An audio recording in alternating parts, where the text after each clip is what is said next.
Hi everyone. It's been a while since I've recorded anything, and a lot's happened since last fall.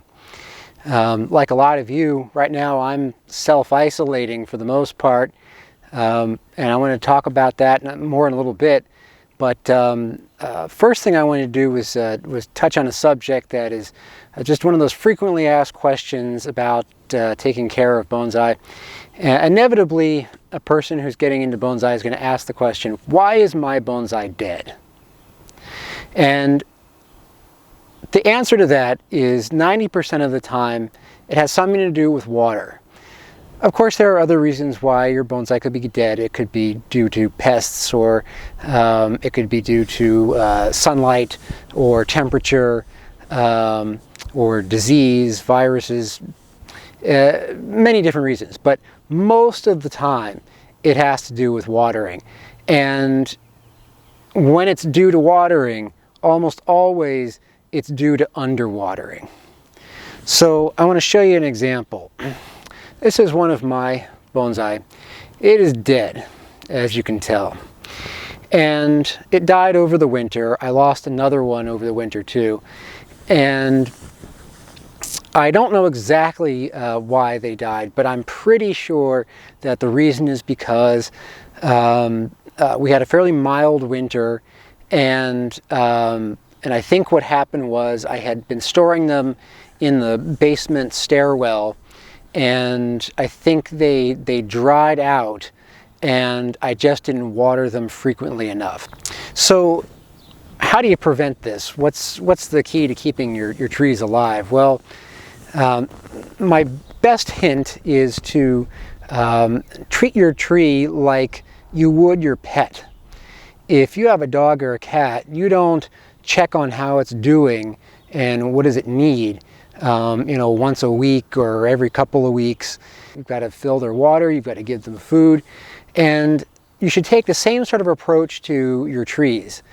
Think of them as like your pets. And so if you're the kind of person who's pretty good at taking care of a pet and its needs, you might do a good job of taking care of bonsai.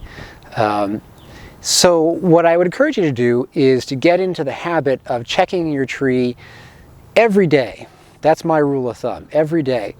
Now your tree may not actually need that, particularly if it's wet out, the trees are getting enough water on their own. They may not need anything for days at a time. It's possible. But if it's spring, summer, and the temperature is warming and it's not raining frequently, there's a good chance that your tree needs to be at least watered every day, maybe even twice a day if it's hot enough. Train yourself to get into the habit of checking on it, maybe at the same time more or less every day, and sort of incorporate it into your schedule. So maybe do it at the same time that you would do something else every day, and link the two things together in your mind. That may help you to remember. And when you go out and you look at your tree, take a look at the soil and see if it's dry or not. If it feels dry, then it probably is. If it feels dry at the surface, then what you do is take your finger and just sort of push down just a little bit, maybe a centimeter into the dirt, and see what that feels like. If it's still dry a centimeter down, then it almost certainly needs to be watered right away. If it's wet just underneath the very surface, then it may be good for several more hours. But as a general rule, if the soil is dry on the surface, then it probably needs to be watered. It's probably not going to hurt anything. And like I said, overwhelming majority of the time, people kill their trees by not watering them enough, not by overwatering them. Although it is possible to overwater your tree. One of the things I want to point out about this tree, this one that's dead, is look at how thin the roots are here. This root ball is just maybe an inch and a half thick. So you just don't have a lot of room for error with bonsai because of the small root structure that they have. So keep that in mind. It's why you've got to really stay on the ball as a bonsai owner. You've got to really get into the habit of and the discipline of checking on them regularly to see how they're doing. I wanted to show you a few trees that I pulled out of the ground a few weeks ago. I went out with a group of people from our local bonsai club. We went to a state forest to collect some trees, and I brought back a few samples. Let me show you quickly what I got. So these are the trees that we dug up this spring. This one right here is a mountain laurel, and I really don't know how it will do down at the lower elevations. Normally you find mountain laurel in Pennsylvania, guess where else? In the mountains. So right now we're at river level, and I don't know how well it'll do, but we'll give it a shot. This tree here, this is a pitch pine, and this one I took because it has a kind of interesting trunk here. If you can see down here at the bottom, it's got a nice kind of odd curve to it at the base. Finally, this is just a baby hemlock, and I took that just because I've seen hemlocks used as bonsai, and I didn't find anything that was much bigger than this that seemed easy to dig up this year. I forgot, I did also take this one from the forest too. This is a larch. It's a twin larch, so these two are actually connected. I mean, their root systems are totally interfused at the base there. I couldn't separate them even if I wanted to, so I wound up taking both of them. These larches I actually found on top of a large limestone boulder that was in a very moist location. And so what had happened was that on the top of the boulder there was lots of moss and leaf debris, and it was a wet enough location that larch seedlings were able to take root there right on the top of the rock. And so because they're growing on top of a rock, their roots were all spread out very thinly over the surface of the boulder. And that meant that removing them was as easy as just sort of picking up the tree and just sort of removing it from the surface of the rock. That really, they were barely held on by anything at all. And so that's one of the reasons why I took these, was because I knew I wouldn't have to mess with the roots very much. I could just sort of plop it into a pot and there you go. And so that seemed pretty safe to me. So we'll see what winds up happening with the larches this spring. We'll see if they survive. Looks like they're going to survive, but you know, that remains to be seen. We'll try to get them established, and then I'll worry about shaping and whatnot later. So I'm pretty much done with my main topic for today. Remember, the main idea here is that in order to keep your trees alive, you got to keep them watered. And if you're asking yourself, why is my tree dead? The answer to that question is almost always you didn't water it enough. It's possible that it may be due to something else, but most of the time that's the answer. So try to get into the habit of checking them every day and feel the soil, look at the soil, and use that as your guide to know how dry the soil is. Water them thoroughly. When you do water them, you know if it's being watered thoroughly because water will come out through the bottom of the pot. And that's your main cue. And yes, you can overwater and you kill them that way, but that's a lot harder to do. And if you use a soil that has a good mixture of porosity and non-porosity, then that's probably not going to happen. That was just the little lesson I had for today. I did want to talk a little bit more about what's been going on, probably for you too lately, as well as for me. Most of us around the globe are being affected by the COVID-19 virus right now. And like I said, I've been mostly doing self-isolating over the last few weeks.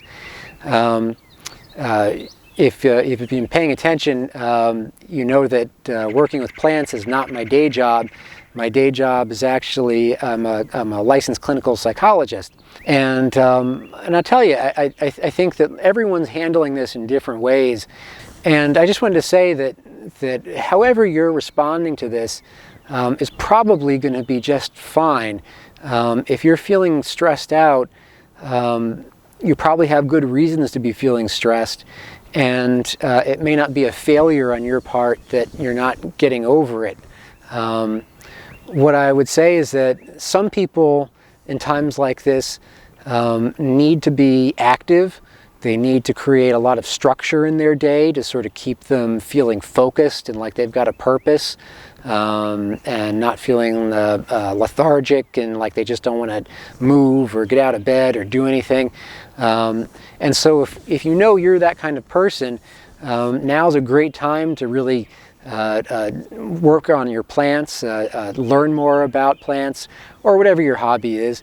But if you're the kind of person who tends to get stressed out real easily with when there's a lot of demands on you for productivity, or if you're just the kind of person who's been feeling really burned out by your regular job, you feel like it makes you stressed out for whatever reason, too much work, not enough support, whatever. This may be a good time to do just the opposite. Instead of being really busy and productive and taking advantage of all this free time that we now have, it may be that the thing that you should be doing right now is to just do nothing. Just allow yourself to hang out and watch TV or read a book or play video games or go for walks or meditate or do whatever you want to do. You want to try to use your feelings as a guide here. And if you notice that when you try to be productive and active and structured, that just sort of makes you feel worse and makes you feel tired and overwhelmed and stressed, then that's probably a clue that maybe you should just be taking it easy and not doing a whole lot of anything. On the other hand, if you've been doing a lot of nothing for the last few weeks and you find yourself feeling bored or depressed or lethargic and just don't feel motivated to do anything, it may be an indication to you that you need to try to be more active and try to create more structure into your day. So, I mean, I could talk about this for a long time, but all I wanted to say right now is that you know, whatever you're doing right now is probably okay. Try to take good care of yourself. Take care of your basic needs, like your needs for good sleep and food and exercise. Don't let those things slide at a time like this, because when things are stressful, those are the times when we tend to forget some of those basic needs. We put them off and consider them less important. But it's actually just the opposite. In times that are really stressful, you want to really double down on taking care of those basic needs. Sleep, food, social interaction, exercise. Those things are critical for people to feel healthy and help them to cope with stressful times. Humans are really good at dealing with high levels of stress for short times, but we're not actually very good at dealing with stress for long periods of time. It takes a toll on us mentally and physically. So in order to help you to maintain your resilience during this time, make sure that you take good care of yourself. So I hope you're doing well. I'm doing pretty well, and let's hope that we all get through this okay. And I'll hopefully do another video at some point here soon. Now that the weather's getting better, I want to get out there more and doing more with the plants. So let me know what you think, and if you have any questions about any of this, let me know. Thank you very much for watching. Take care.